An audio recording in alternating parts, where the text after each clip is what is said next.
Good afternoon all and welcome. My name is Anna Rowinska and I am your technical host today. Thank you for joining us for Recover at Work Best Practices. If you are having any troubles hearing, please click on the bottom left where you see the microphone icon. Click on the up arrow where you can select various audio controls. Although your microphone is not enabled, you can ask questions at any time through the Q&A icon. Thank you to those of you who pre-submitted your questions as well. Please use the comment section to chat with other attendees, provide your thoughts, and let us know where you are from. We will invite our panel to respond as many questions as we can during today's session. Our moderator today is Lisa McGuire, founder and CEO of the Manufacturing Safety Alliance of BC. Welcome, Lisa. Thank you, Anna, and thank you all for joining us here today. I am grateful for the opportunity to join you today from our office here in Chilliwack on the unceded territories of the Stolo people, part of the Coast Salish region of southwestern British Columbia. A little bit about who we are. The Manufacturing Safety Alliance of BC is a not-for-profit health and safety association for manufacturers and food processors. We're here to answer your health and safety questions with a team of professionals to support you. Please also visit us online for training, resources, and information on the Occupational Safety Standard of Excellence, core certification for manufacturing. In the BC manufacturing sector, nearly 3 out of every 100 workers experience a time loss injury every year. While we continue to work with you in prevention to reduce these numbers, we recognize the importance of establishing safe return to work practices to support those injured workers. Getting back to the daily work routine is an important step in the recovery, both physically and psychologically. And supporting a safe return to work as early as practical is also important for business. I'm pleased to introduce today's session, which will focus on new tools, resources, and takeaways to support your return to work program and your employees. Our expert panelists are employer return to work program managers within the return to work services at WorkSafeBC. They will discuss the why, what, and how of modified work, how to move ahead in a collaborative way that reduces barriers for employees, and where to find help to improve your program. Joining us today from WorkSafeBC are 2 employer return to work program managers.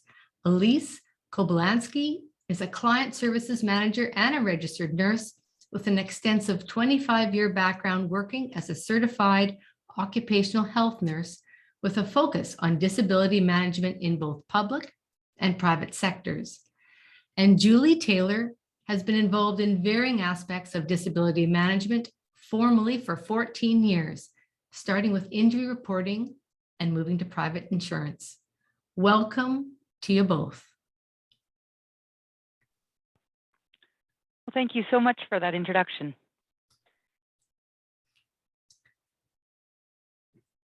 So Julie and Elise can take over and present some slides for all of us to learn here today. Great. Just making sure everybody can see the slides. Yes. Great. So again, thank you so much for that introduction. As you said, I am super excited. I know Elise is as well. We love coming and talking to groups of employers about our recovery and return to work best practices. We think it's really important to involve employers in the processes at WorkSafeBC. So because you've heard a little bit about us, I want to start with a poll, just asking a couple of questions about whether or not you have a currently operating return to work or recover at work program, and what your involvement is with that. There is an option to do somewhat, and by that I mean like if you have a return to work program that you're developing but actually haven't implemented yet, or you're currently looking to fill some roles. If it exists but not without any procedures or policies, I'd call that a no. And same thing for your involvement with the program. If it's just an awareness, that's more of a no. If you are only involved when you're covering for somebody who normally takes on that role, I would call that a somewhat. Otherwise, if you're directly involved, answer a yes to that.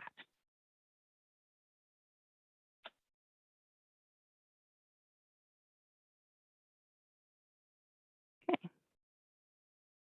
we're getting some, there we go, fantastic. I love it. So 89% are saying that yes, you do have a return to work program, and 70% here are involved. So that's fantastic. For those of you who are not involved,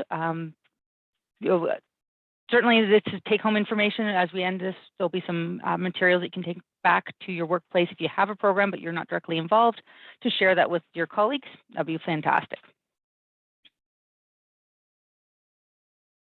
So as far as our agenda goes, we're going to do the why, what, and how, essentially. So talk about why we are here, sort of the concept behind Recover at Work practices. The what, so looking at what WorkSafeBC considers a Recover at Work best practices. How, involving the tools and resources that we have available for you as an employer. And I always find it so beneficial when we're doing, especially online presentations, is something that you can take back to your workplace, things that you can implement now, little quick hits to start your program. And then if you need additional help, we'll go through that and give you some resources and some contact information about how you can reach out to us if you would like a little bit more. So before I go into why we are here, just wanted to check and make sure, was there anything that came out of the polls, any questions that people might have that they feel like they really need answered in this presentation? So throw that into the chat. I'd like to sort of make sure that we address those as we go through.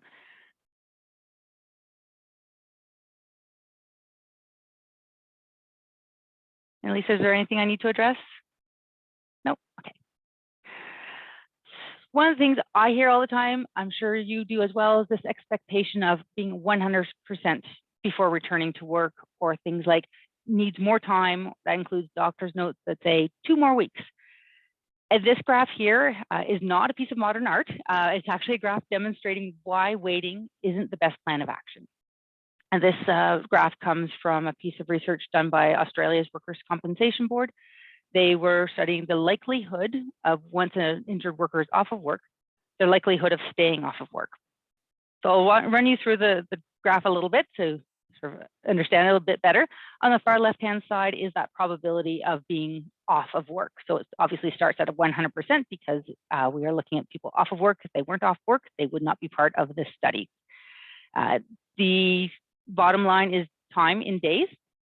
And our middle line, the midline that's horizontal there, that's 50%. So at that point in time, at what point in time, 50% of people who had started off of work have now returned to work. The top gray line, the slope, is for serious injuries. And I've included that because it's a good comparison, because we are not talking here about serious injuries. That's a totally different concept. What we're talking about here are those injuries that don't have requirement to be off of work. They're your sprains and your strains and your soft tissue injuries. What I've added on to this that wasn't in the study is that orange line. And it's demonstrating that initial steep slope that had to return to work.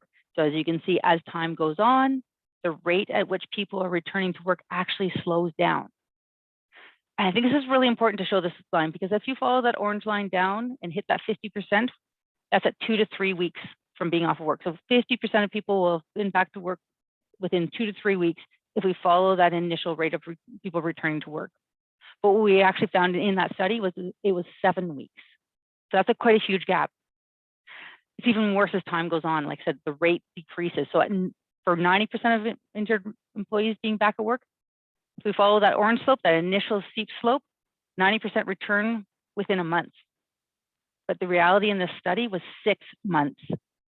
So why we are here is to guide you to get closer to that orange line. And why we want to get closer to that line, other than just getting people back to work, is the impacts to you and your injured employee. I'm sure you know this almost better than I do, but I've worked with an employer as well. And so I very much recognize that all these time loss claims, the longer the time loss, the more it affects your experience rating. It increases your assessment cost. So that's a direct cost to you as an employer. But there's other things as well. So if you consider that your injured employee had work that they used to do for you, and now they're off of work so they can't. So what's happening? Other people are doing overtime. You're making temporary hires, you're using a labor supply company, you're outsourcing. Well, these are all additional labor costs. as well as having reduced productivity, because all those situations generally end up with reduced less productive employees. They're not as familiar with the job, or they're tired from working overtime. There's another thing I've seen happen with employers is instead they actually slow down production, they stop production lines, or they pass up jobs or contracts. Again, costs and reduced productivity. And then we get that final layer, which is those really hidden costs, administrative costs. So I think of things like the time you have to pay for somebody to create job ads and do a hiring, or creating contracts for temporary hires, or rejigging a production line, or creating new workflows. So there's a huge cost to the employer, but there's also, of course, your employee. And there's a host of negative repercussions for them. Not only are they dealing with an injury, but actually as time goes on, they have worsening health, which is surprising. But what we see is that the research shows that they have increased likelihood of chronic pain, of additional injuries, and permanent limitations. A lot of this has to do with the lack of their usual body movement, even in non-physical jobs, but especially in physical jobs where you have a whole body movement. And if you stop doing those on a daily basis, you will likely have a decline in your health. There's also a tendency to what we call a hyper focus on being disabled. And it's not an intentional thing. It's just psychologically what happens when you're off of work with an injury is you tend to focus more on your injury, focus more on actually having, in some ways, the system creates a need to prove how disabled you remain. And so those sorts of things end up resulting in finding that 1 in 3 will have additional physical disabilities as time goes on. As well, without their usual routine, you see a decline in their social and psychological health as well. Findings are that 1 in 5 will have clinical depression, and 1 in 6 with substance misuse disorders. The lack of routine is enormous in the social and psychological health of individuals. I recall this lady that I had contact with. She had a physical injury, and she'd been off of work. Her employer just was not willing to come to the table to discuss modified duties. And I talked to her one day, and she said, "Julie, I found myself today driving around and around and around the traffic circle of my town." And it wasn't that she was lost. It wasn't that she was finding driving in circles fun. She literally, she didn't know where to turn off in the traffic circle. Should I go here? Should I go there? I'm not sure what I'm supposed to do. And she was so disconnected from her usual life that everything was collapsing on her. And she said to me, "I think I understand now why when my father retired, that his health declined so rapidly." And that's what we see. So we see this loss of social connection of work, and it shows not only in depression and substance misuse.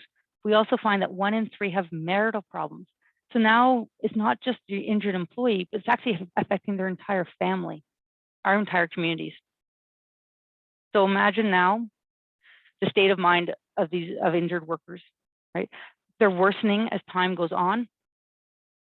And they have worries about work, a job that might have changed, new policies and procedures. They're afraid their coworkers that they used to get along with, they've moved on and have made new connections. They wonder what's being said about them. And it gets harder and harder to pick up that phone.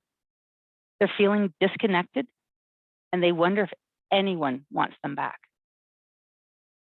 Do you find it hard now to see why the slope of that graph went from being so steep? As time goes on, it stretches out. It's because there's more and more barriers to trying to return to work. And the key to changing this is early involvement and keeping your injured employees connected to work. So let's get you involved again. A poll question here. So what does your organization need before beginning your return to work planning? If you have lots, we've picked some of the most common things we've heard. Choose your most preferred one, or the one that's like the absolute requirement. If you don't have that, you're not going anywhere. If you have something completely different, throw it into the chat for us. We'd love to hear those answers.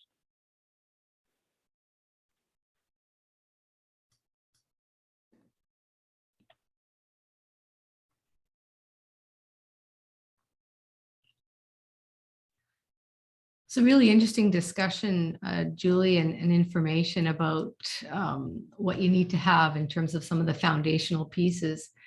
Can you talk a little bit about the culture the workplace culture and the impact of the success of an injured employee's return to work? Well, absolutely. I mean, when we talk about culture, what it really stems from is, first of all, that people know that you have these policies and procedures, and they know that you're going to care, right? So we're definitely going to get into that as we go through this, and knowing that you're wanted. When I said that, that thing, they wonder if anybody wants them back, and that is your culture, knowing that you're wanted back and you're valued and you want them there, and that's what a lot of what this early recovery will create. It's not instantaneous. You can't make culture necessarily, but you can create the support that will develop a good culture.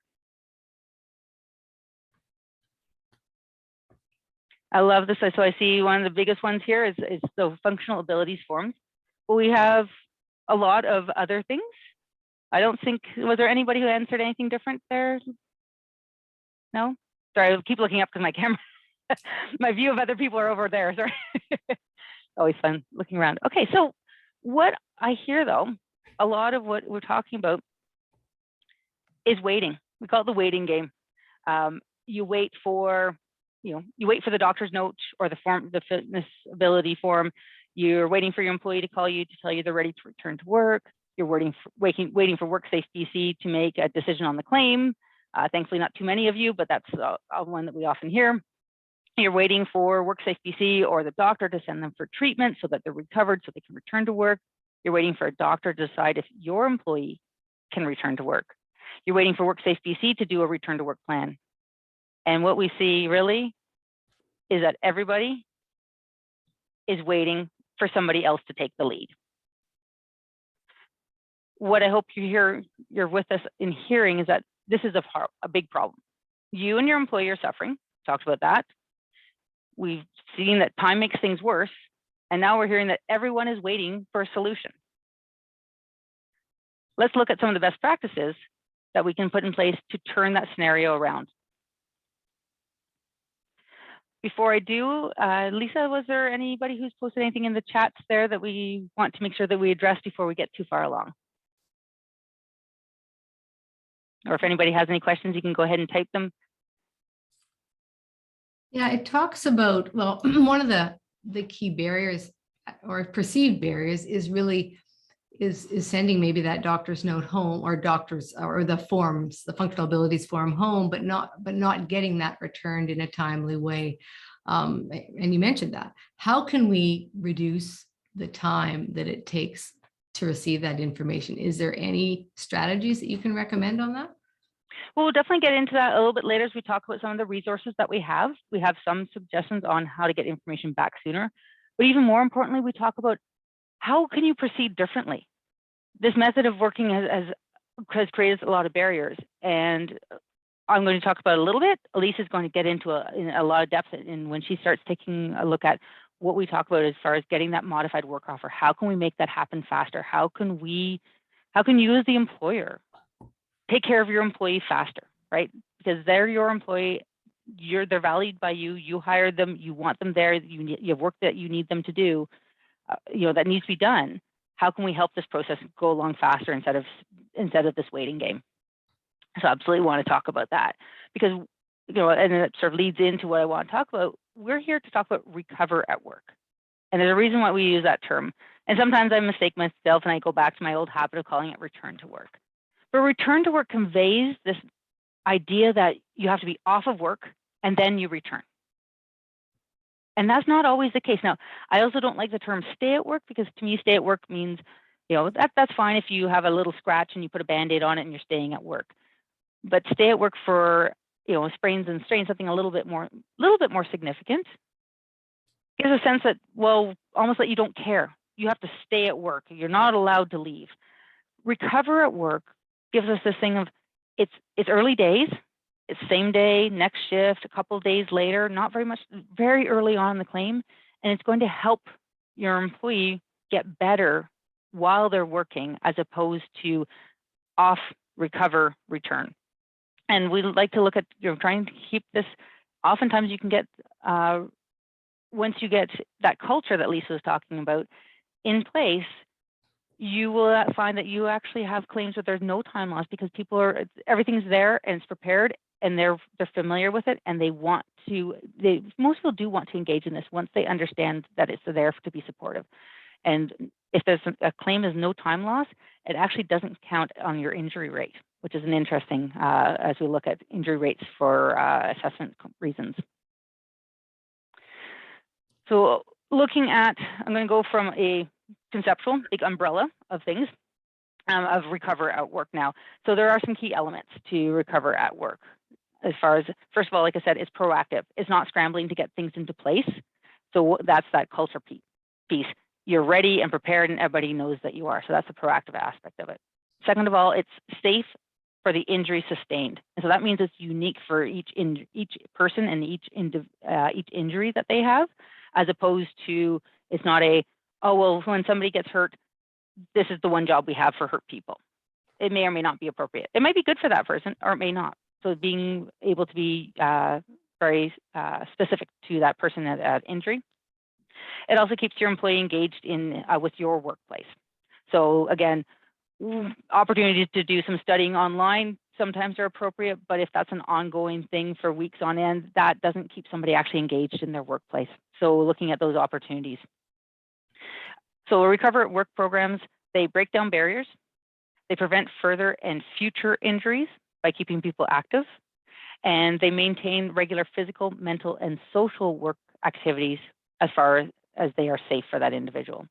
And as I talk about that, I want to also point out, although we talk about sprains and strains, a lot of what we talk about here will also be appropriate for mental health injuries, because keeping that engagement in that mental and social aspect of work that is safe for them is actually also appropriate.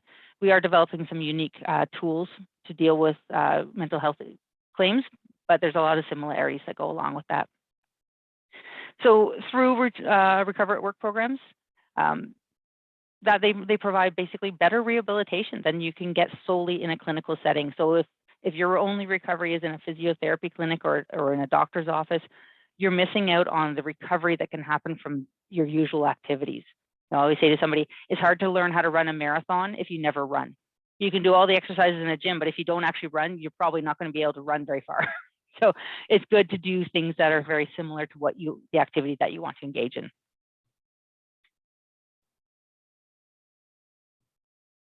Now moving on a little bit from the overview down to a little bit more about talking about processes. So we're leading you kind of through steps by steps. There is a cycle to this. It's not quite a circle, but a circle gives us some nice things to talk about key steps as we look at this, because at the center of all of this, the most important part is that you've got your employee and your supervisor at the center of the process, and they are integral to this. It is not done to them, it is done with them, with their input, and even in many ways by them, with a guidance around it by a return to work coordinator. Hopefully somebody within your workplace. It can work with a return to work coordinator that's outside of the workplace as well, like third parties, or sometimes WorkSafeBC acts in that aspect of things. But really, it's the employee and the supervisor down at the center of this. And we look at, okay, so first step, we need to know something needs to happen. So what we look at is, how do we need to know this? Obviously, an acute injury, somebody fell or they got hit by something, that's an acute injury. We're not talking about ambulance chasing here, but we're talking about early contact. Early to know, yes, we care. Yes, we have modified work. You're aware of this because we've talked about it, in our company for a long time, and knowing that, yes, you're involved in this because we want to make sure that you recover as quickly as possible with the support that you need. So that's early intervention as far as acute injuries. Gradual onset injuries, same thing, right? Is that employees need to know that they can and should speak up to say that they have an injury that's starting to happen. And employers need to be able to hear those clues that are being given to identify that there's a need for support. So in either situation, okay, now we know we need to do something. So what do? We've identified this. We create a modified work offer. Elise is going to go great detail about exactly how we're going to get this, what we call this modified work offer. This is same day, next shift, early on, within a day or two type of modified work offer. It involves input from the employee and the supervisor, and that support of that return to work coordinator.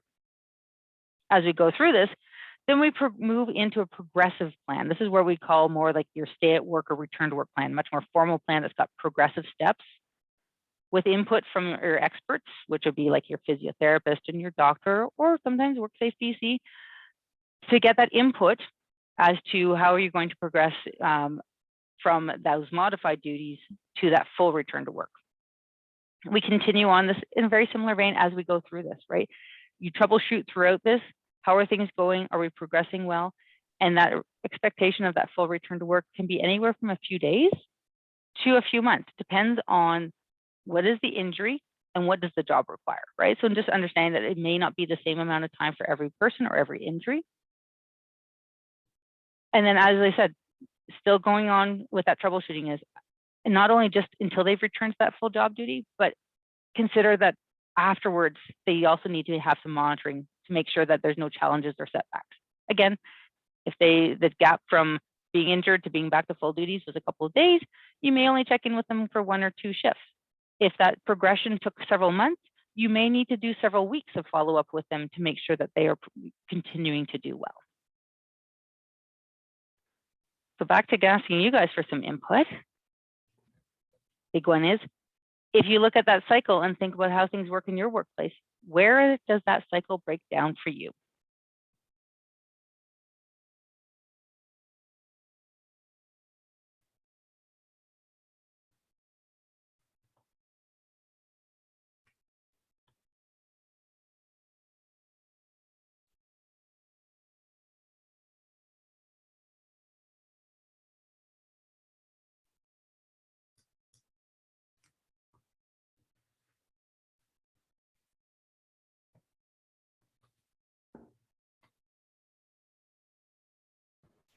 I know this is a big thinker one, isn't it?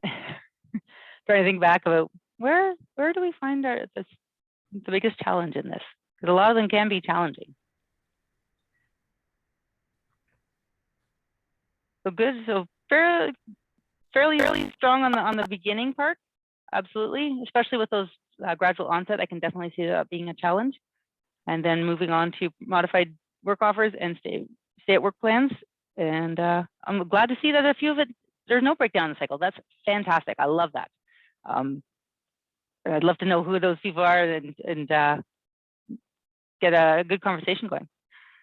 So, but what I'd like to do is I'm going to move it on to Elise now. And Elise is going to take you through a few more parts of our presentation, get more into the very specifics of things. Thanks, Julie. Julie's going to continue to be my Vanna and move the slides along, so thank you. But what I have found in my experience with dealing with employers, because that's what our focus has been at WorkSafeBC, is primarily working with employers. And it is the communication in all of those stages that tends to be the underlying thing that causes the biggest issues. And really, communication is the be-all, end-all for everything. That's communication with the injured worker and the employer, communication between the employer and WorkSafeBC, and communication between the employer and the healthcare provider. And I know that you guys, I saw in the chat, doctor again, healthcare provider, you know, they are definitely, that communication can make or break some of the things. What we know by research is that employees, between the employer and employees, appreciate quality communication, not quantity communication. And what I mean by that is we've had an opportunity to do working with some employers doing some audits of people's return to work programs. And one of the employer, because everyone is like, yeah, we communicate. Yeah, we got great communication. We are awesome at communicating. One of the things that we found when we started interviewing people is, yeah, we communicate. Yeah, we actually, and when we asked further, they were saying, well, we actually text our people. Well, that's cool. Okay, you text people. I forgot that we can text people. The world is different. We no longer always pick up the phone. Really, what does texting look like? How often do you speak to them? Well, we text them every 4 hours. Or how are you feeling? How are you feeling? How are you feeling? So quantity didn't get them very far. It was the quality, the genuine, the trying to be and doing the best you can and having those open communication with the injured employee. The other thing is that when you're dealing with WorkSafeBC, for example, from an employer, it is really important that the information and the conversations that you guys have with the injured worker or with the healthcare provider or any feedback comes to us. We are only as good as the information that's provided to us. So if there is a bunch of forms going back and forth between the employer and the healthcare provider and all of those icky doctor's notes, the little chits that say off work for 2 weeks, we don't often see those. Quite often we are behind this in getting our information from the doctor's office. We will eventually get it because they want to get paid for filling out our forms, but we don't always get it. So it's really important, if you're using the portal, to send that stuff to it. It helps the story, especially when we're making decisions in the claim. The other thing is with the healthcare providers. Now I'm going to talk a little bit more about healthcare providers sort of as we get in there, but it's super important to share the information with a healthcare provider. Instead of going to the healthcare provider and asking for permission, we want to share and ask the healthcare provider with the pieces that they can provide, that they should be providing. And so when you have things like modified work offers or return to work plans that you've done in-house, absolutely send it with the injured worker. In fact, do one better. If you have the doctor's information, fax it to the doctor's office, send it to the doctor's office, get it in front of the doctor. But that communication is also super important because, quite frankly, communication usually is totally off between the doctor and the injured worker, and it's the injured worker driving it. So you want to make sure that you're at the table with that too. So communication is absolutely vital. Next slide, please. When we say prevent disability, what we mean is primary prevention is preventing the injury from happening in the first place. Preventing disability is secondary prevention. It's preventing people from having time loss after an injury or becoming disabled after an injury, because not all injuries, if somebody has sustained an injury, need to have time off or leave the workplace. So this is what we're talking about, is collaboration to prevent that disability. That's what we mean by that. We want to make sure that you guys feel empowered to get out in front of the disability, in front of the doctors. You're not waiting for the waiting game, and you're able to do these things instead of waiting for someone else to tell you, well, that finger pointing again. We want to make sure that the supervisors are involved in the return to work process. And the research says that the immediate supervisor is the key person for return to work planning. They will make or break your return to work. So that relationship, whatever's going on with the supervisor, is the most important thing as far as an injured worker.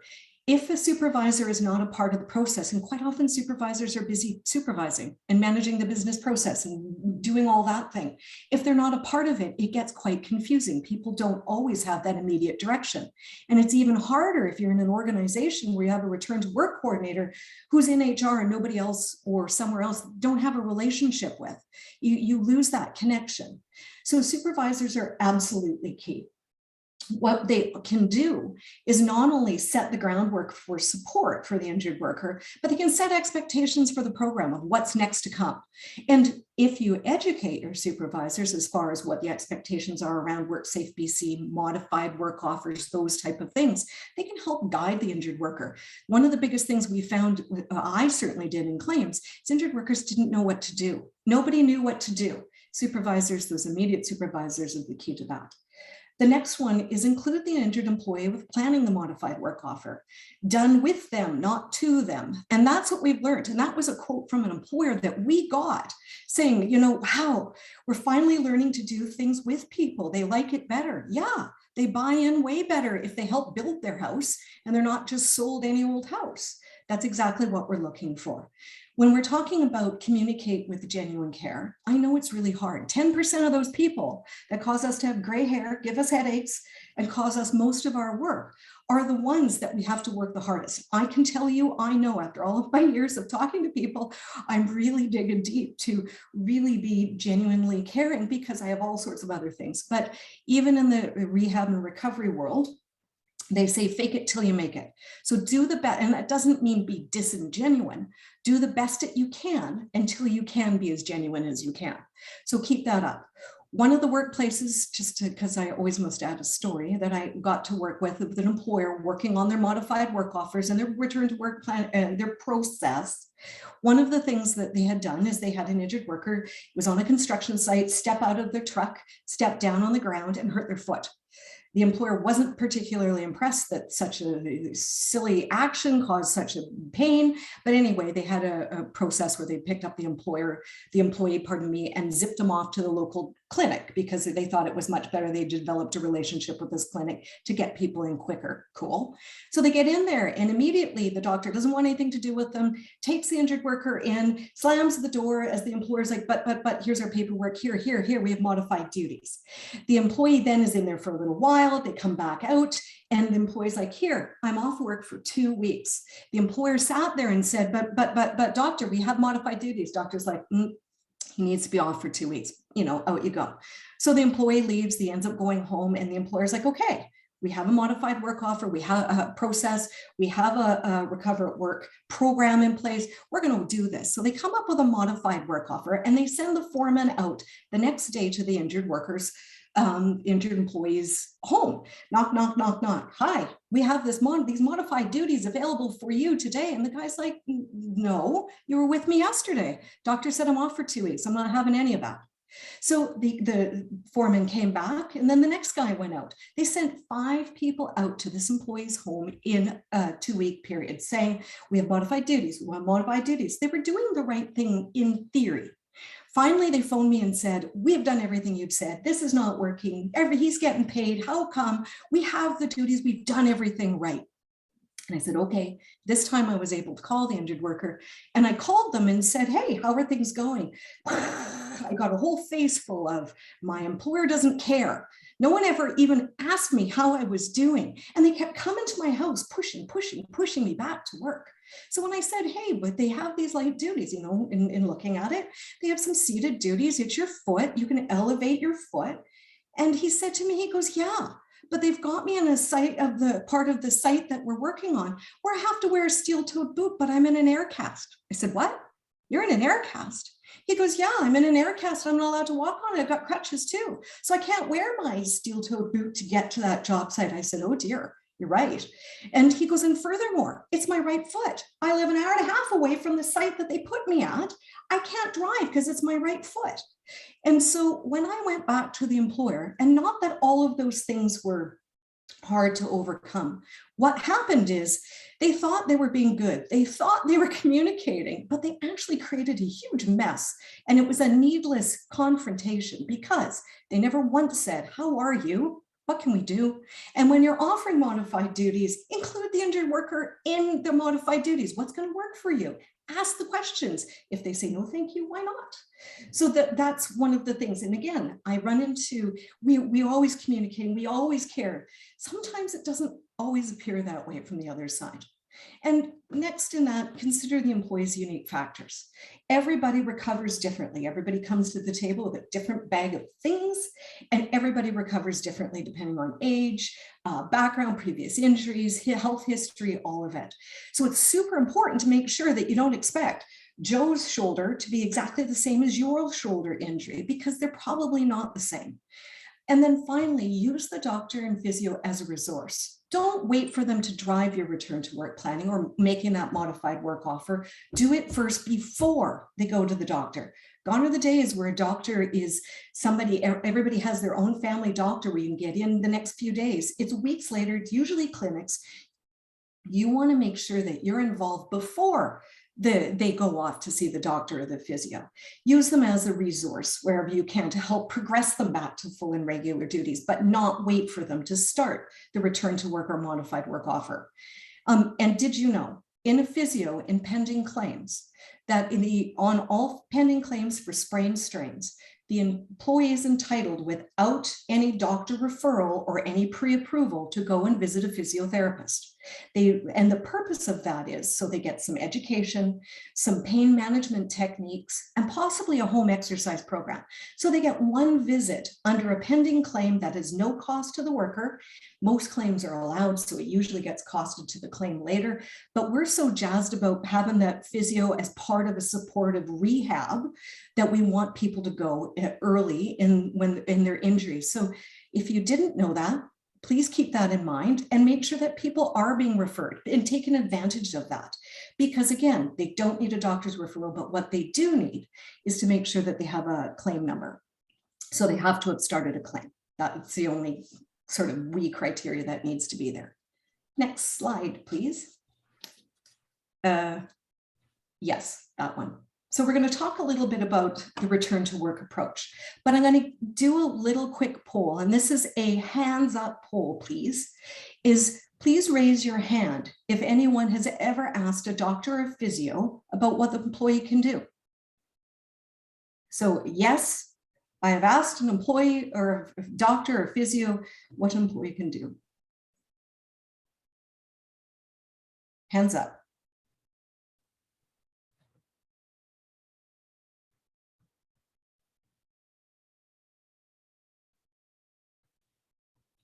Excellent. I see them coming through. The numbers are coming through. Thanks, Anna, for counting, because I can't see that actually that hands are coming up from my end. So it's like, great. So it looks like there is a small portion that definitely has asked for the doctor and the physio, what can they do? And my question, which doesn't need to have a hands up or have an answer, but let's think about this. How long did it take you to get that information? Already by waiting for somebody to get in somewhere, it takes a few days. Already by waiting, then you get back this vague and weird little note that says, never mind, off work, see you. So what I've found is that when you are relying on a physio or a healthcare provider, they're very important in the process. We definitely need them. We're not discouraging using them, but it's changing that point of reference. So you get in front of it and you're not waiting for useless information. And I did see a note about someone saying about vague doctor's notes. And just so you know, those were my favorite. When I was the employer, I loved it when it was vague, because that means I had control. Because guess what? As the employer, you know best.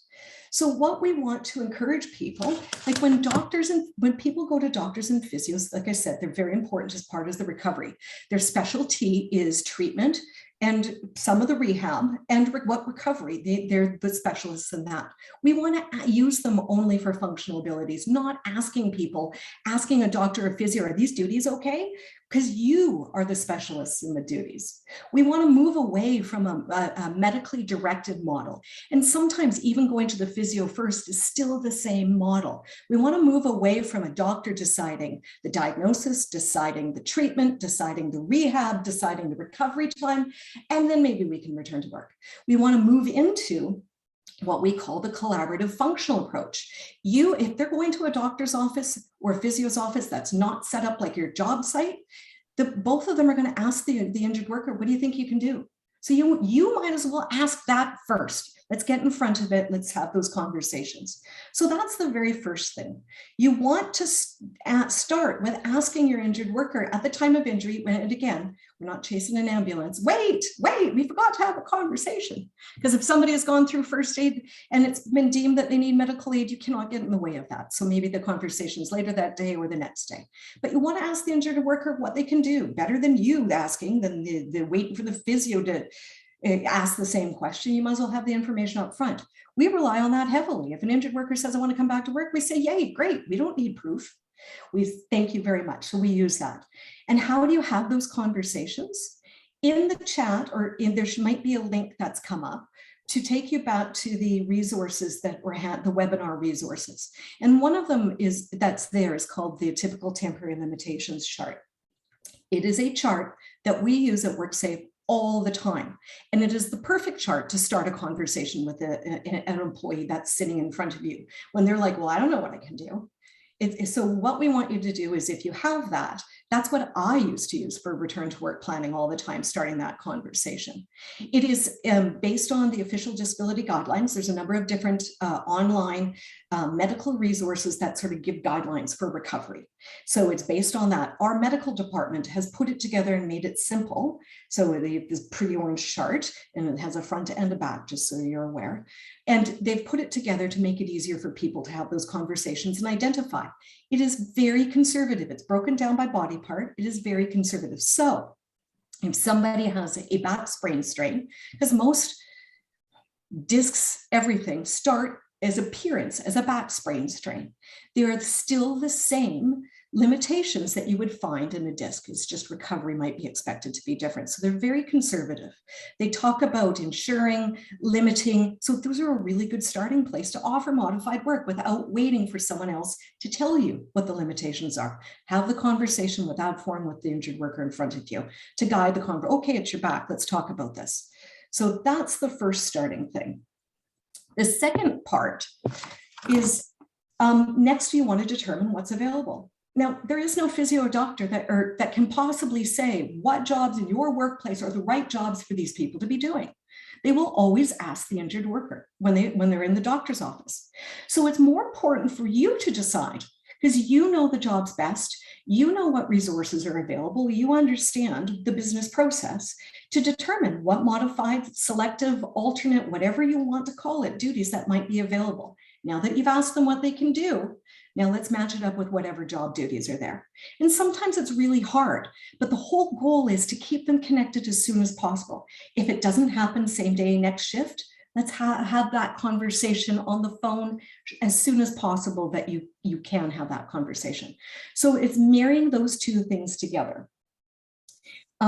What we've found with some employers, and this is some of the services that we do when we work with them, is sometimes creating big pre-done lists of job duties. So we call them job jars. They're like a bucket of duties where supervisors or whoever's there doing that modified work offer can reach in and come up with 3 things that they can put on a modified work offer. So everybody is perfectly clear. What I don't want to see, and what happens all the time, is this document that comes in with the Form 7 where there's 700 light duties that the person could be performing.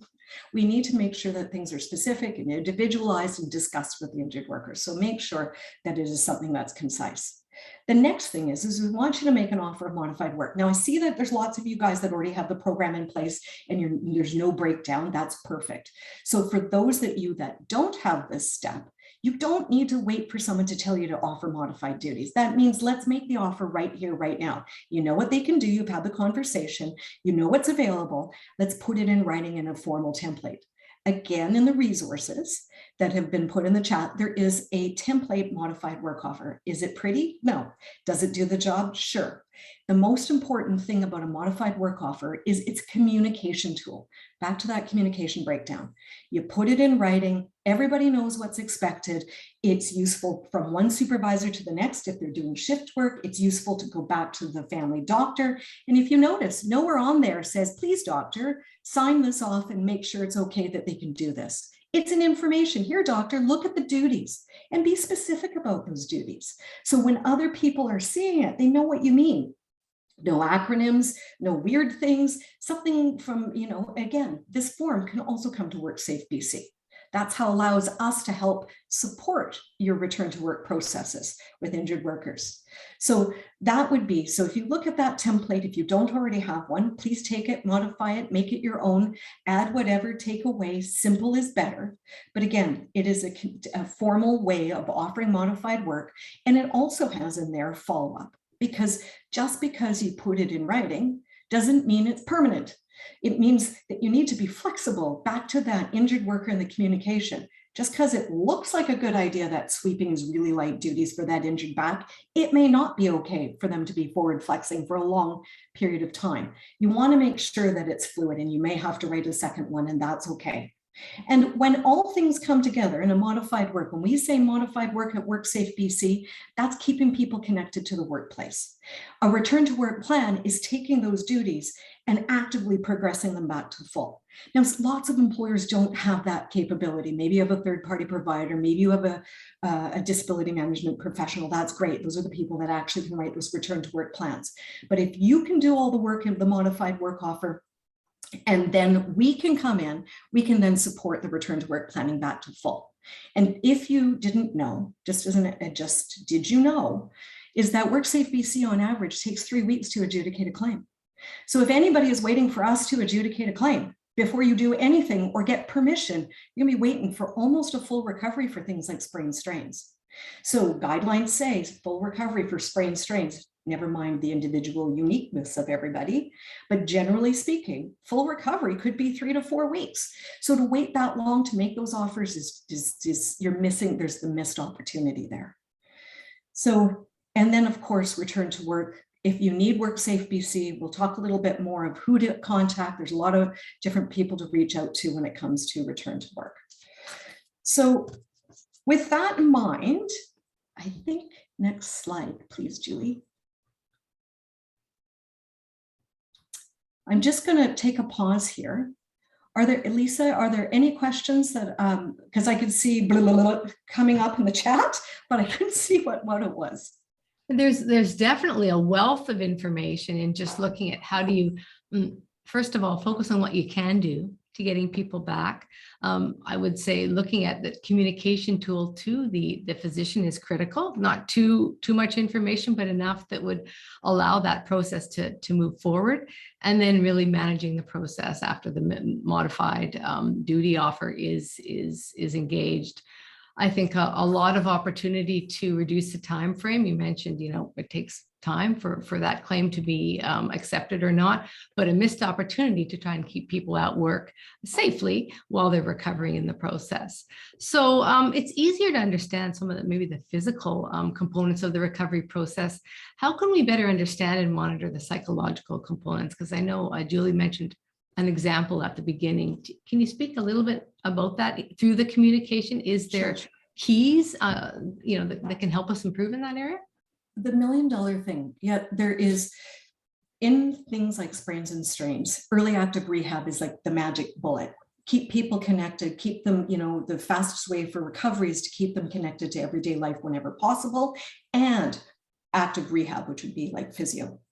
That's why we have offered physio in the work, the one visit to injured workers, because it is so important in recovery. So if they get in there early, they have that. In the mental health world, it's a little bit different than that.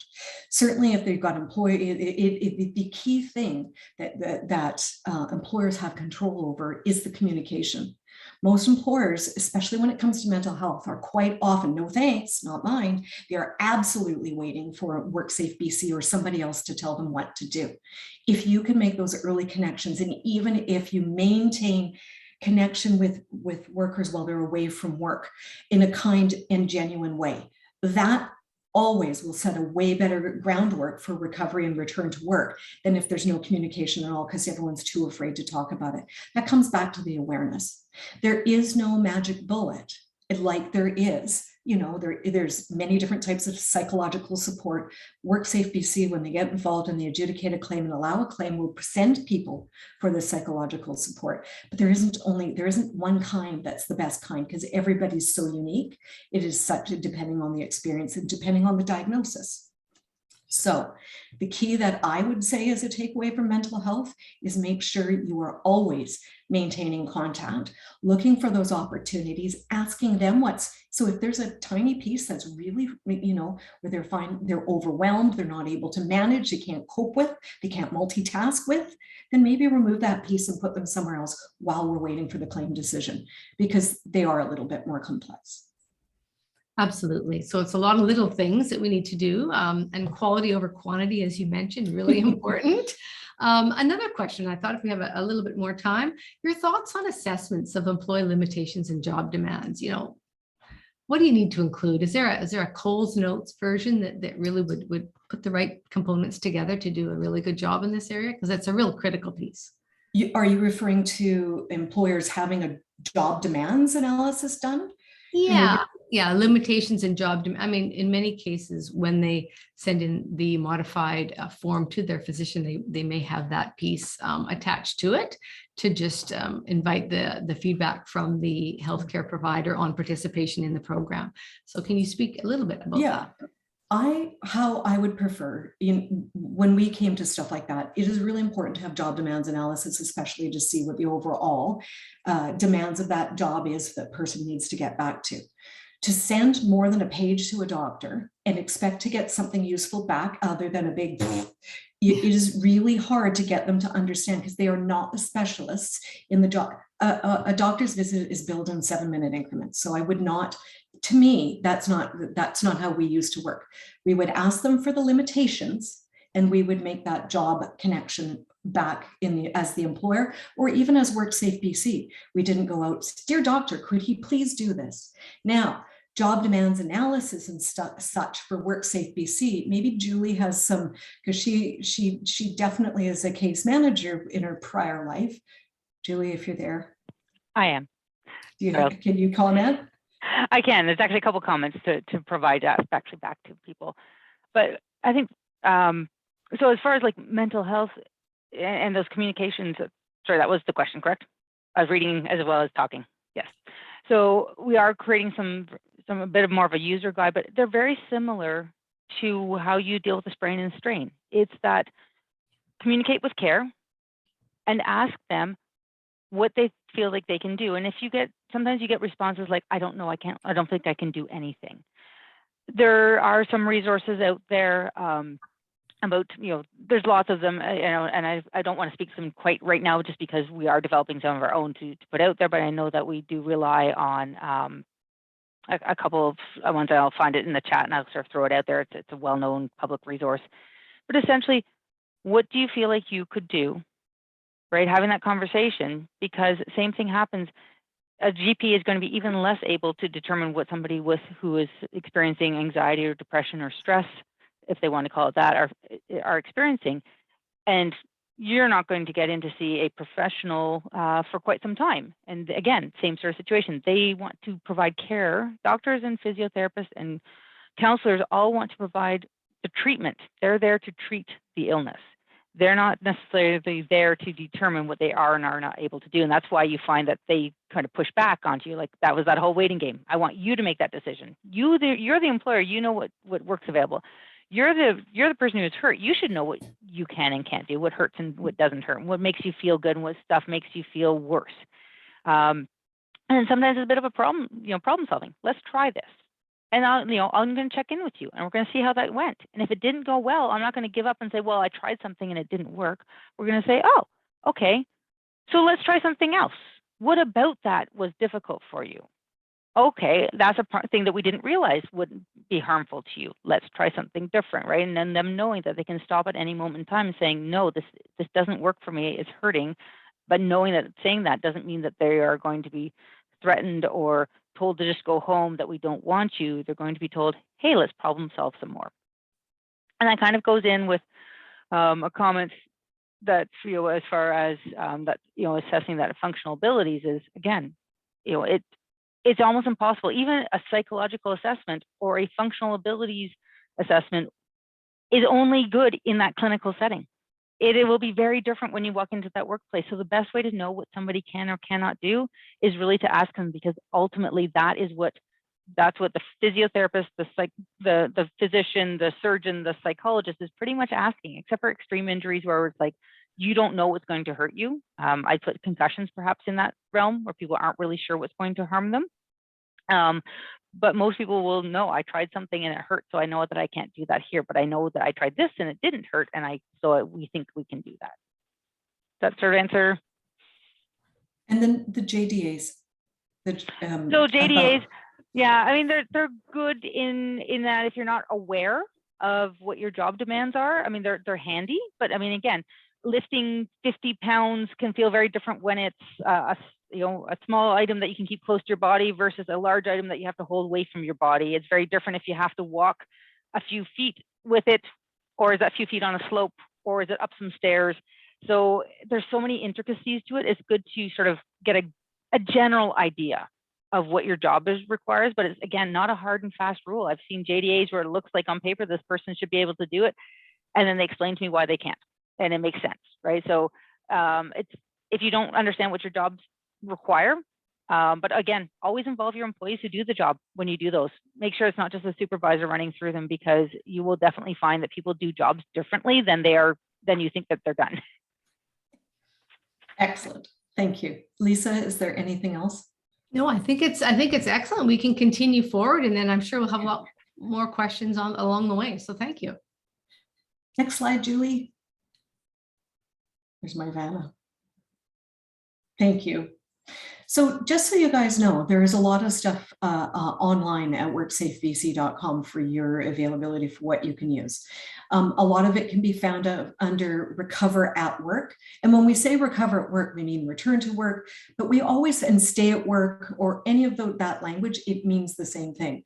We are really trying to get into the positive, because really that's what we're doing, keeping people connected so they recover while being in the workplace. So recover at work is some of the language for finding things, because lots of stuff is hidden everywhere on the website. Even I definitely have problems finding things, but those are the taglines that how I find things. So you can find information on physiotherapy for those, and I'll talk a little bit more about it, but there's some other physio programs that when you do have that really functioning proactive return to work program with people that can do return to work planning, we have a little bonus, a physio bonus in there that's under those recovery and work as well. There's also a Recover at Work starter toolkit for employers, and this has a big bunch of templates. So if you are one of those people that don't have a lot in place, or you want to educate your injured workers of what to do, there's checklists, there's a flow chart, there is modified work offer template, the typical temporary limitations is in there. It is also going to be sent to you at the end. It's one of those resources that you guys can have access to, or you can go right to the website and grab it. And of course, the typical physical limitations for common injuries chart that I was talking about earlier, that is also on the website. It's part of the toolkit. We have it all over the place because we find it being so useful for ourselves that we make sure it's available for everybody. So all of those are available online. Next slide, please.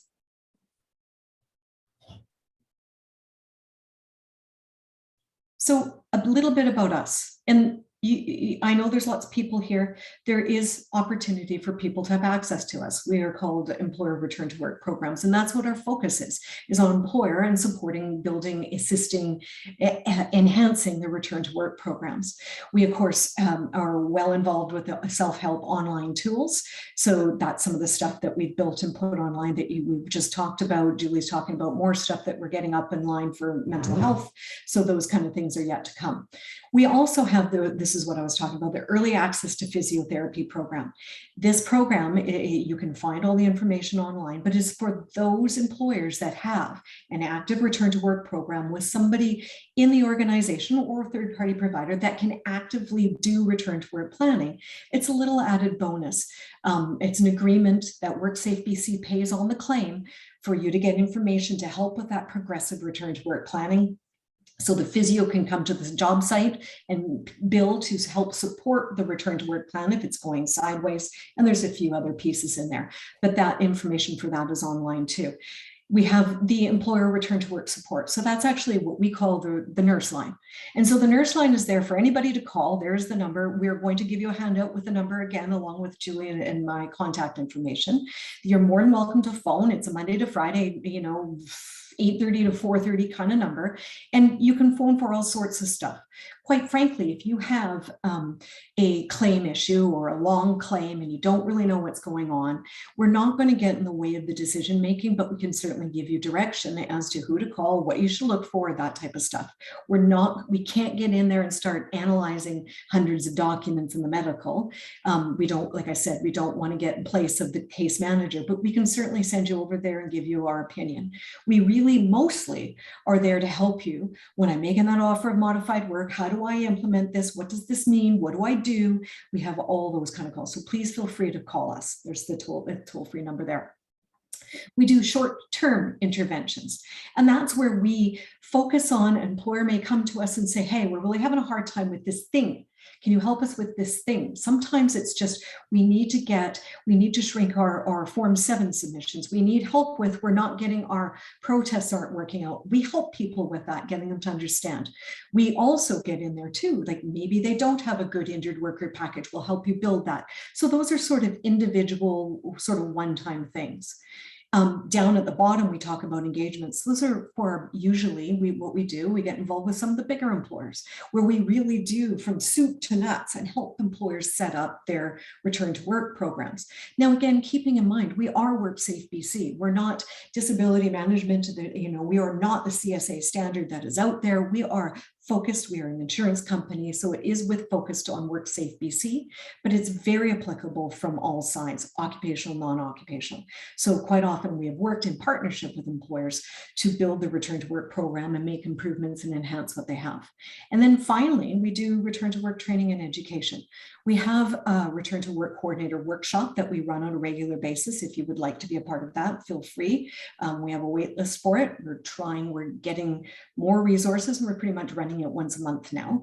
We also have a return to work for supervisors. So those employers that know what they're doing, but they need a little bit more information for their supervisors to get involved at the time of injury, do that modified work offer before the return to work, or whoever is managing the return to work piece in, we have a workshop for that. We do webinars, like we are doing now, all sorts of other things. And as well, we have information for leaders and stuff. Next slide, please. Any questions on the, I can see a question right now. Where can we sign up for the workshop? When we give you, at the end, you're going to have our contact information to both Julie and I. Please feel free to email us. It is when we talk about the return to work coordinator workshop, we are looking at those people that are actually, we have a one-pager that we can send out to you that are actually managing the return to work and having that relationship with WorkSafeBC, the rep for the employer. So yes, when we give you that, just feel free to email us and we can put you on that list and send you the one-pager for it. So thanks for that, Elise. Another question on outreach and education. Does WorkSafeBC also lead any outreach and education for healthcare providers like physicians on just the importance of return to work and being able to support, a collaborative approach to getting people back earlier? Do you know if there's any? Yes, they do. We have a whole medical department with our medical director as well. We have a mental health director as well. So they do reach out to the community. They have they do a lot of outreach. They do physicians conferences. They run physicians conferences. They do a lot of outreach to individual physicians. They do all sorts of breakfast meetings, anything to get the word out. We have certainly seen, I've been asked to join them with their next conference to provide some return to work and what's new and what's happening in the workplace. Again, keeping those things up to date. We also have a lot of different letters from WorkSafeBC sort of saying, dear healthcare provider, this is where we're at in the claim. This is what our expectations are. So there's a couple of different avenues as well. It's not so much important for employers to know, but there's a sort of like a doctor line too that's set up there when doctors are having concerns or not happy with something or how it's going or have questions and they're not sure how WorkSafeBC works with their injured worker and with whatever's going on, that they can phone in and speak to one of our medical advisors. Excellent. And is there any one-on-one consultations that you and Julie provide? Is that something that's in your capacity, I guess, with so many employers out there? Are you referring to it? Yeah, with our small interventions, our short-term ones and our engagements, one-on-one with employers? Absolutely. Julie, I think you were going to say something. I saw your mic open. That's okay. I was actually going to add on to the previous one, but it's just letting people know that actually currently we are involved, our medical team is involved with the family practice at UBC with the doctors who are training to be family physicians. They're actually training them on return to work.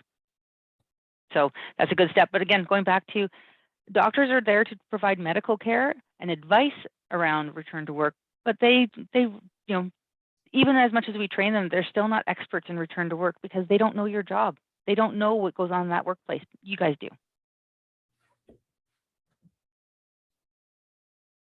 Anything else, Lisa? Excellent. Well, there is lots of questions coming through, but I know that we have a portion of this session to complete. So how about we complete this next segment and then open it up Okay. to the floor so we can Okay. start getting through some of the questions. Okay, we'll keep it quick. So what we want to leave you with is really sort of like the top 3 things that you can do right now. And what we want you to do right now is be prepared. Do not wait for somebody to tell you what to do, or when the injury is right in front of you, okay, now what do I do? We want you to have processes, have your forms in place, have an injured worker package, pre-do these things if you haven't done that already. Know that your jobs can be segmented, shared, or be value add, and create a predetermined list. And it doesn't mean a list of 200 that you send to everybody, but that you can pick and make individualized for that person, that worker that's in front of you. And make sure that you educate employees. When I was lucky enough to do those audits, I can't tell you, you're lucky to have employees that are with companies for more than a few years. So when I was going in and going, so tell me, what education did you have about your return to work program in your organization? It's like, I don't know, it started 15 years ago, and I'm sure they talked about it then. So make sure that people are aware. You don't want people learning about your program through their friends and their peers at work. You want them, that's part of the culture thing. You want them to all know that they can always go to the supervisor. It's always this way. This is how it is. Not those side conversations that are potentially negative that you don't have control over. Next slide, please. We want you to act quickly. If it's taken us 3 weeks, it is 3 weeks before WorkSafeBC cares or looks at it. 3 weeks is a long time. That's almost full recovery. We want you to do something same day, next shift is what we're saying, before they go to the doctor, before they go to the physio. Yes, sometimes they have to first. That's fine. Get in front of that whenever you can. We want you to get involved and stay involved. Sometimes we see employers get in and I offer modified duties and it's like, I'm done. They said no. We're not doing anything more. Keep having the conversation, problem solve, break down those barriers. Why isn't this working for you? Do they have a cast on and you didn't know? Those are the kind of things. Ask the employee what they can do. We do. So, and the abilities language, we want you to use the same thing. It's better you asking the question than waiting for the physio to ask the question to then give you the information that you can already ask yourself. Offer modified work, do it in writing. Send it to us. We're as good as what we know. So if we have it on file, we can be part of your decision making and monitor. Just because you offer modified work doesn't mean people need to stay in it. And that's the only thing. And it seems like a good idea because it's pretty on paper. It quite often needs to be changed. Everybody's different. So make sure you're monitoring and modifying the duties as needed. And make sure that the employer reports to WorkSafeBC. As soon as possible, the longer that it takes for a Form 7 to come in or a Form 6 or the worker to report to WorkSafeBC, the slower the decision making. They can't get that physio if they don't know that one physio visit if they don't report to WorkSafeBC. So make sure that they're reporting in a timely manner. And quite often, employees are so busy with the accident investigation with that employer that they think they've given all the information they need. So please make sure that they know to call us. Because we wait for their information, we won't move forward. Oh, I'm getting, all right, moving along. But get support. Make sure that if you don't know what's going on, please feel free to call us. Julie, next click. Call the 1-800, the call center, and get a claim owner to call you back. When people go for doctor's notes, people going to physio, we get more information than you're entitled to. We have a lot of information on file. Phone us and ask us for the limitations. Are they on file? I know they went to the physio. What do you see there that I don't have? Ask for that. Talk to the claim owner. There's no point in beating somebody about a modified work offer that you think is really good and they don't. And not talking to the claim owner. Make sure you're having those conversations. Make sure you're sharing the information with the claim owner, whether it be on phone, but the preference is, and you learn how to use the portal if you're not using it already and submit everything through the portal. It's live, you can see it, you know what you've submitted, and it becomes up as new mail for the claim owner. And use our nurse line. Again, if you have a question, we can certainly direct you. And if it's something we can't answer, we will certainly direct you again, but we can help out there. So how to reach us is here. We do have a handout with that because in this virtual world, it's not like I can say, here's my card, here's my card, here's my card. Neither can Julie. And actually all of our cards have changed. So in the meantime, there's some information for us. We will hand that out to you as well. If you do want to sign up for anything, you have any questions, please feel free to reach out to each one of us or call the nurse line. The nurses are there to support you in the claims process, and can always pass stuff on to Julie and I as well. Next slide. Yay, thank you. Excellent, Elise and Julie, and I will now open it up in terms of the Q&A. So as our hosts are being able to prepare some of those questions, first of all, thanking both of you. Really a wealth of tools and resources that will certainly go to all of our participants and those that have registered for this session today. But really looking at the key points in establishing a culture of a safe return, I think it's really important. It's one thing that this pandemic has taught us is really to be prepared and not just, look at when something happens and somebody gets injured at work that you have, you're scrambling to prepare or find a mechanism to return them. It's really making sure that that's built into to all the processes, from orientation to really toolbox talks on a regular basis of how to participate when challenges happen that you have an injury at work. One of the questions that have come forward is recognizing that manufacturing is a high-risk industry with the potential of serious life-altering type injuries. How can employers be better prepared to manage, those circumstances from a psychological perspective for a traumatic event? Is there parts within your safe return to work programs that you have to consider that you already have, pre-planned in the event that type of injury happened at a manufacturing facility? Julie, do you? Yeah, I was going to say maybe I could take that. I think if I understand you correctly, Lisa, maybe what you're talking about is somebody's had a catastrophic injury and there's sort of a fear of entering the workplace again. Yes. And so obviously, there's like anything, you have to gauge, and starting with the culture, right? Hopefully your supervisors know their employees really well, and they know those ones that are going to, have a potential of being having more of a reaction than others. We all will react differently to those situations. And it's because you didn't find it traumatic, somebody else might find it traumatic, or vice versa. But knowing that as you look at parceling your jobs, well, what jobs do we have that might be away from that particular piece of equipment?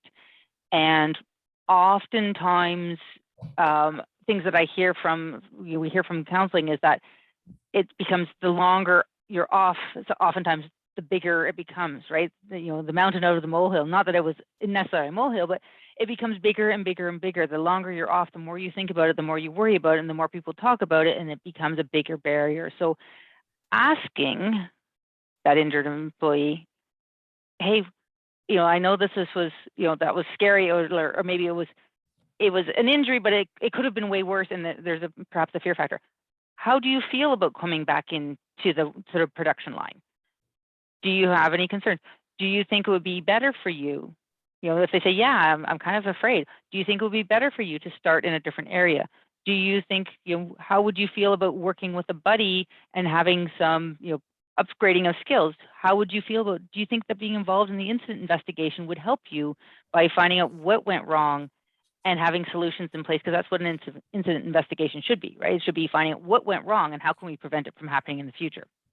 And so maybe those sorts of things, and again, always comes down to talking to that individual and being open to their answers and not assuming that they're going to have the same response as we do, because they are an individual with a history and a background. And that's where a lot of those psychological injuries come up, is that you might not know that that person has a history of trauma. Especially like a lot of times we would look at immigrants who come from countries where there was war, and they may have dealt just fine, but all of a sudden this happened, and then they don't feel, then they're off work and they're afraid and they're scared and they don't feel like anybody cares, and that's when things get really, really bad.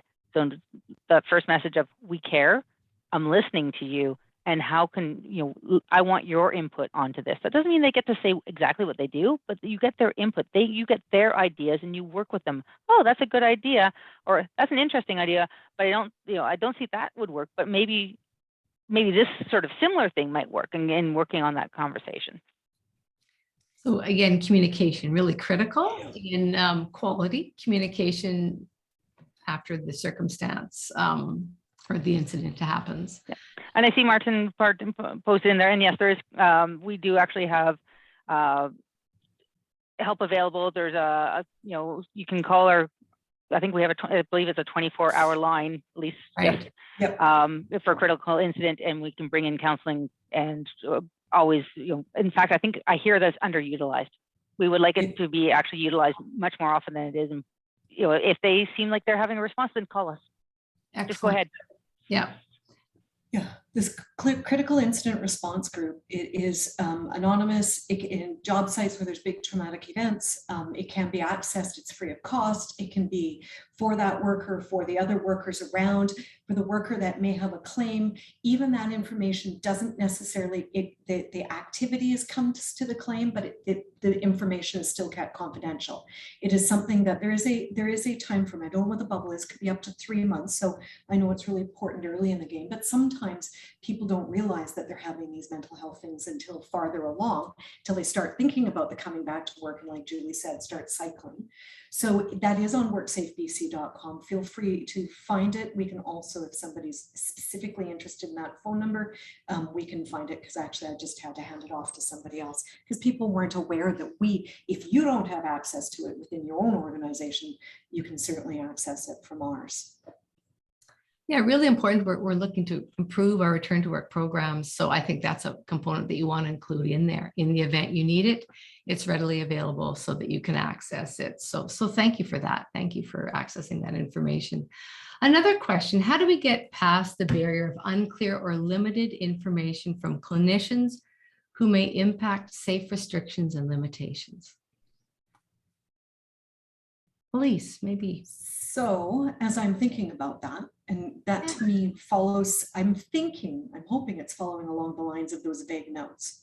And when those vague notes, and I don't really feel like I'm getting, because I feel really uncomfortable with maybe there's some other risk factor here.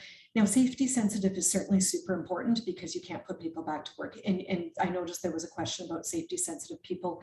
With that, you can't bypass safety sensitive to get them back to their full and regular duties. I don't think you can.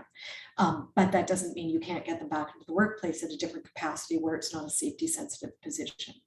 But as far as sorry, I just lost my train of thought because I'm all over the place. Can you just repeat that again one more time, Lisa?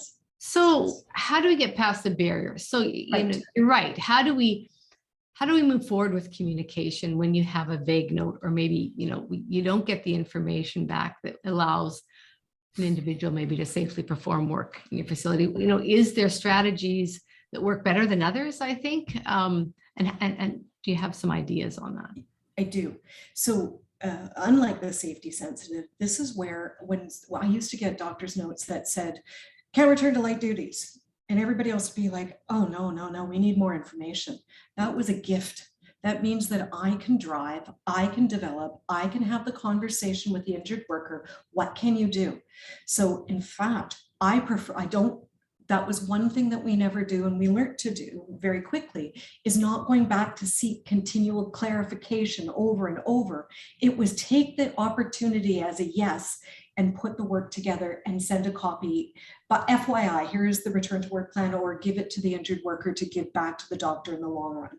But don't feel like you have to ask for more permission, more clarification.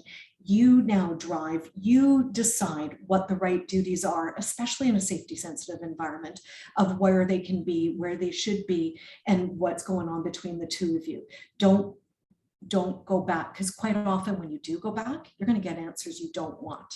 So you could have moved forward here, and now you've got a big brick wall in front of you by asking over there. Hopefully that. Well, it certainly adds, and I guess an additional question aligned to this, but when you need maybe some specific answers back to the healthcare provider on a safety sensitive position, as an example, if an employee is coming back to making sure that, do you need to have specific clearance from the healthcare provider when you're returning them to specific positions where it is safety sensitive. You know, they need to have certain skills working at a certain functionality to be to ensure that they're not at risk, right? Yeah. Yeah, I don't think you can bypass when it comes to safety sensitive. I don't think you can bypass the doctor if it's a pre-employment requirement, especially that you're going to have these functionalities. Then that would be the one time I'm actually asking for very specifics. But around that, for any other reason, not necessarily. But yes, for a full return to a safety sensitive where there's concerns, yes. Okay. Julie, do you have anything to add to that? No, I don't think so, not particularly, although, and it sort of makes me think oftentimes just always recall that the assumption that somebody is depending on what you're looking at, like oftentimes this question I have heard come up when somebody perhaps is using medical marijuana, for example, and are they safe? And I said, well, especially now when it's allowed, I mean, make sure you're following the same thing as you do for everybody else, right? Don't pinpoint that one person because you've made an assumption that you think that, and whether that's medical marijuana or it's Tylenol 3 or Percocets or whatever it may be that you think perhaps it's a medication issue.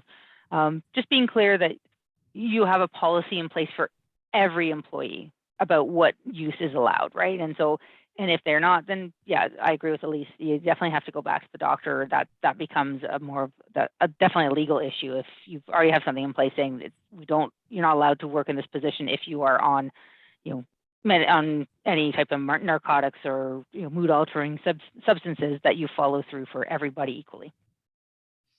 Yeah, it certainly gets more complex, making sure that you have, safe return, but you're also, treating everyone the same, right? A two-part question for you. What do we do if an employer refuses to see the doctor that the employer arranges? And then secondly, is there any chance WorkSafeBC will consider setting up their own clinic or doctors so employees can be seen in that clinic? So just a bit of a two-part question. Who would like to consider taking that first? Elise? Or you, Julie? Sure, I will take it. Well, I will take it. We used to have at board examinations. We still somewhat do, but not really. And one of the reasons why is because what it becomes, honestly, and the same thing happens when you have, as an employer, have a physician, sometimes it works. And same thing as our EAP program with the physiotherapist. It's a great opportunity. They're convenient. They know our work. And this is a great opportunity. But we here don't believe, especially Canada and BC, don't believe that is the only physician. In fact, a lot of times, if you'll read review division or WCAT, what gets overturned was, but their own doctor knew them better.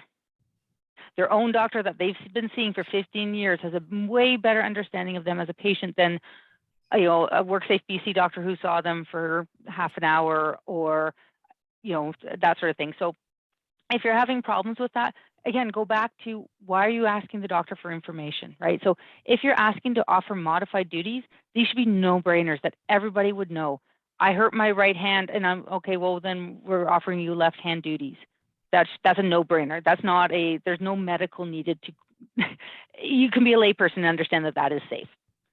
When you're asking for input as you're doing progressions, well, again, talking to your injured worker, creating a plan, and sending the plan to the doctor with here you go, we're willing to accept your input. Not, here, doctor, can you sign off and say this is okay, right? There's a difference of things because, again, the doctor, unless you have something written in your policies that you're only allowed to show up to work if the doctor's okayed you, and I think that would have to happen every single day if we're going to make that a policy. Pretty sure nobody has that in place in their workplace. So if the person says they think they can do it, and I answered a different chat where you have reasons to suspect that the person is not being forthcoming, actually are more injured than you think, and that's a totally separate issue. But if it's a matter of, here's a plan, send the plan to the doctor. Hey, doctor, if you have any comments or input, here's my contact information. Give me a phone call. These are my hours, and I'd be love to talk to you. Otherwise, put the plan in place and monitor it. Make sure that it's successful. Don't just be like, I put it in place, so therefore it's good. Put in place, check in with them. And if it's not going well, saying, well, I sent the plan to your doctor, you're having challenges with it. Why don't you go see the doctor and ask him what changes, or how, what input he would like to have. Tell him to give me a phone call, or her. So it's thoughtful, quality communication throughout the process, really, in a way that enables movement forward, really, in terms of participation. A last question here really speaks about the legal responsibility. Is the employee legally responsible to follow modified duties? And I don't know if anyone has thoughts around this. Elise, do you have any? They have the right to refuse. So in WorkSafeBC, when it comes down, we do have policy, we call it 3411, but the title is selective light employment. So that means that when, and everybody has the right to say no thank you, but when an employer makes a good offer of modified work, and it's it doesn't cause harm, doesn't slow the recovery, doesn't cause any issues, then yes, a worker can say no thank you, but under the act, we're not able to pay. So they may be able to say no thank you. So is there a legal requirement? No, not really. It's their choice. But we may not be able to give them the benefits that they think that they deserve, like pay or wage loss, that type of stuff. So there is some potential consequences for people that say no thank you. What we want to make sure people are doing is we're setting up employers to get those decisions in the right way, as opposed to back and forth, back and forth, back and forth, and it not being set up properly and overcoming those barriers and having those conversations in the first place. Excellent. No, and really a wealth of information, and really thank you to you both. It's been an excellent conversation for an hour and a half, and we're really privileged to have you here today. So as I mentioned, all of the tools, resources, and products will be forwarded to all of you, all of the participants here today, in a follow-up email, as well as this recording session. So thank you for participating. If you didn't get to your question, once again, we will do our best to follow up in a follow-up. But before I close, I'd also like to mention some additional resources available to employers, and they're through new federal and provincial funding. It's administered by the National Institute of Disability Management and Research, NIDMAR for short. You have access to free training and disability return to work certification, as well as free employer return to work program audits, and up to $7,500 in grants to invest in the recommendations found in the report. So a lot of information for you, and hopefully you'll take advantage of some of those excellent tools available. We plan also to have a follow-up session, a webinar about NIDMAR this fall. We invite you as well to join us on May 26th with leaders in government and industry for our town hall on key workforce strategy decisions in finding solutions to the labor crisis. And again in June, June 7th, for a fascinating Make It Safe expert series town hall on emergency management with some of the most tested leaders in BC's 2021 fires and floods. So please mark those dates on your calendar. Really exciting panels coming up. And also visit us online for the information and resources you need, or to reach out for safety advice or training. Please also check your inbox for a survey link to share your feedback and suggestions to help us improve for future webinars. We very much value your input, so thank you. And thank you all for joining us today. Take care.